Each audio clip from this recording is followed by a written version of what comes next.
घनघोर काले बादल बारिश के आसमान पर छाए हुए थे और बारिश की वह रिमझिम फुहारें मन को लुभा रही थी।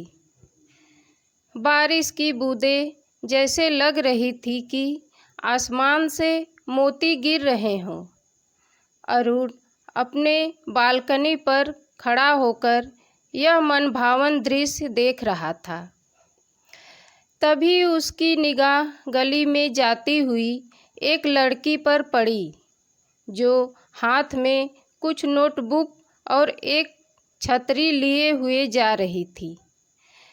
तेज बौछार की वजह से वह कुछ भींगी हुई थी। वह बहुत ही सुंदर थी। उसके भीगे हुए बाल उसके कमर तक लहरा रहे थे। अरुण अब बस उस लड़की को ही देखे जा रहा था। उसको यह पता ही नहीं चला वह लड़की कब उसके दिल में उतर गई। हर समय उस लड़की का चेहरा और उसकी याद अरुण को आती रही। वह सोचता था, कितनी सुंदर थी, न जाने कहाँ की थी वह। इसी सब सोच में उसकी बेचैनी काफ़ी बढ़ गई। अरुण अपने दोस्त के पास गया और अपने दिल की बात बताई। उसका दोस्त बोला, भाई, लगता है तुमको उस लड़की से प्यार हो गया है। फिर अरुण का दोस्त बोला, भाई, नई मूवी लगी है, चलो देखने चलते हैं। इससे तुम्हारा मन भी हल्का हो जाएगा। और दोनों मूवी देखने के लिए चल दिए। रास्ते में जा रहे थे कि अचानक वही लड़की रोड क्रॉस करते हुए उनको नज़र आई।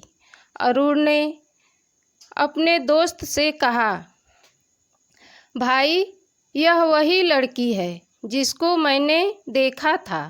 और अरुण दौड़कर उस लड़की के पास गया और उसका हाथ पकड़ के बोला, तुम्हारा नाम क्या है?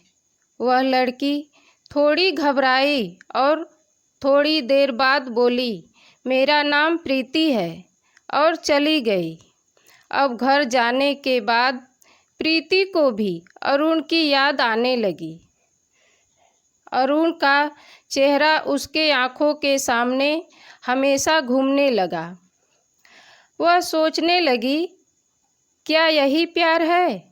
और उसके दिल में भी अरुण के लिए प्यार पनपने लगा और दोनों मिलने लगे और अपने दिल की बात एक दूसरे से कहने लगे।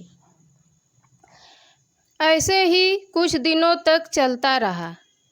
एक दिन प्रीति बोली, अरुण, अब हमारा ऐसे मिलना ठीक नहीं है।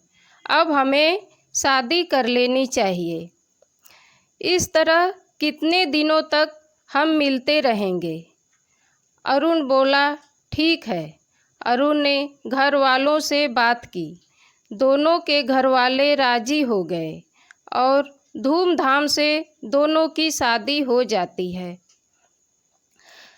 अरुण प्रीति की विदाई कराकर अपने घर को जा रहा था और अरुण के घर वाले दुल्हन का इंतज़ार कर रहे थे।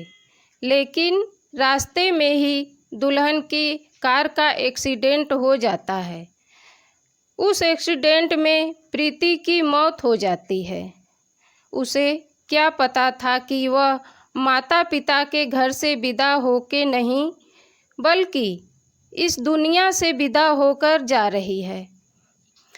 दोनों के घर जहाँ खुशियों का माहौल था, अचानक गम का मातम छा गया। उस एक्सीडेंट में अरुण को बिल्कुल चोट नहीं लगी, लेकिन प्रीति के गम में वह पागल सा हो गया। हमेशा उसकी याद में खोया रहता। कुछ समय बीतने के बाद अरुण के माता पिता बोले, बेटा, तुम कोई अच्छी लड़की देखकर फिर से शादी कर लो। लेकिन अरुण ने इनकार कर दिया। और बोला, पिताजी, मैं प्रीति को नहीं भूल सकता। उसकी यादों के सहारे ही अपना जीवन बिता लूँगा। और अपने दिल को बहलाने के लिए उसने समाज सेवा का रास्ता अपना लिया। दोस्तों, इंसान जो सोचता है और जो चाहता है, यह ज़रूरी नहीं होता कि उसकी सोची हुई बात पूरी हो। भाग्य से ज़्यादा और समय से पहले कभी किसी को कुछ नहीं मिलता। धन्यवाद।